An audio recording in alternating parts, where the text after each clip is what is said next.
In Germany, on September 30th, 1929, Fritz von Opel flew a rocket-propelled glider launched from a cradle which reached a speed of 100 miles per hour in the first flight by reaction propulsion.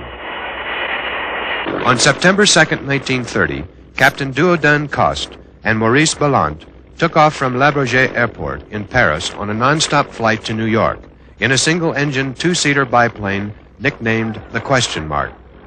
Due to intense headwinds and bad weather, their 37-hour flight used 1,000 gallons of fuel. On May 27, 1931, Auguste Piccard ascended to 51,700 feet in a pressurized cabin lifted by a balloon. It had previously been impossible for a human being to achieve this altitude because of lack of oxygen.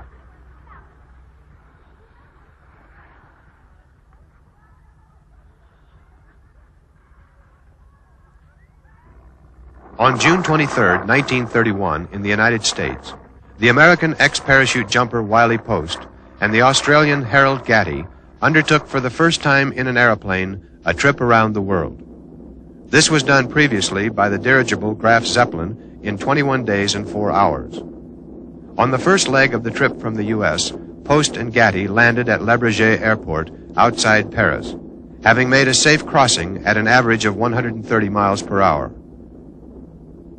At Tempelhof Airport outside Berlin, the two pilots were received with the same enthusiasm as were Chamberlain and Levine 4 years earlier.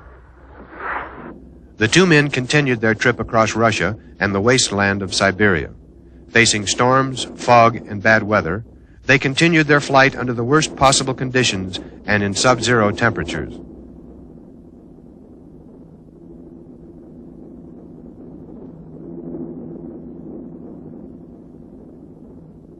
At some points, they had to reach altitudes of 16,000 feet in order to cross the mountainous barriers of Asia.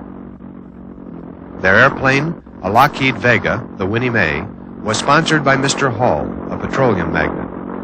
It covered 15,500 miles in 8 days, 15 hours, and 51 minutes. On their final lap at Winnipeg, Canada, they received an enthusiastic welcome by many dignitaries, among them Colonel and Mrs. Charles Lindbergh.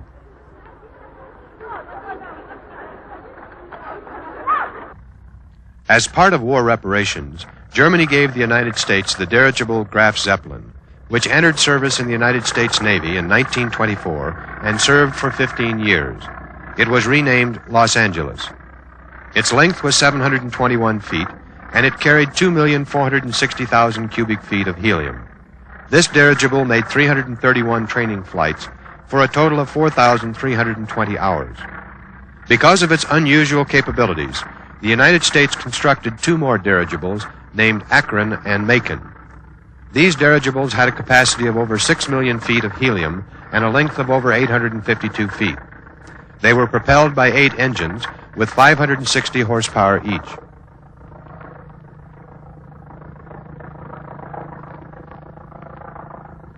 These dirigibles could each carry 5 airplanes with a range of over 6,000 miles at a speed of 95 miles per hour. Each airplane was hooked up to the dirigible by a special trapeze under the hull, and the planes could be released or rehooked at will while the dirigible was in flight. The Dornier DOX airline superflying boat of German construction has a separate place in aviation history. Because of its comfort, it was a yacht more than an airplane. Equipped with 12 motors in tandem on the wings, with 525 horsepower each, it could fly at a speed of 150 miles per hour.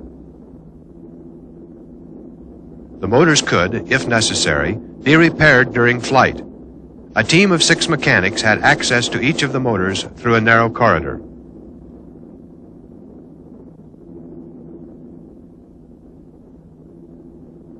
The 60 passengers had a space of 54 square feet each.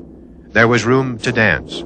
The meals were served on china dishes, and each passenger had a chair and a bed. There were no safety belts. The only restriction was that the passengers remain seated during takeoff. This 40-ton airship had a crew of 16 men, half of whom were exclusively for the well-being of the passengers. The first flight from Germany to the United States took place in September 1931. Unfortunately, the high operating costs, the many motors, and the synchronization problems put an end to this experiment. On October 23, 1934, pilot Francesco Agello succeeded in bringing the absolute speed record back to Italy by attaining 440.5 miles per hour. For 5 years, until March 30, 1939, Agello retained the speed laurels.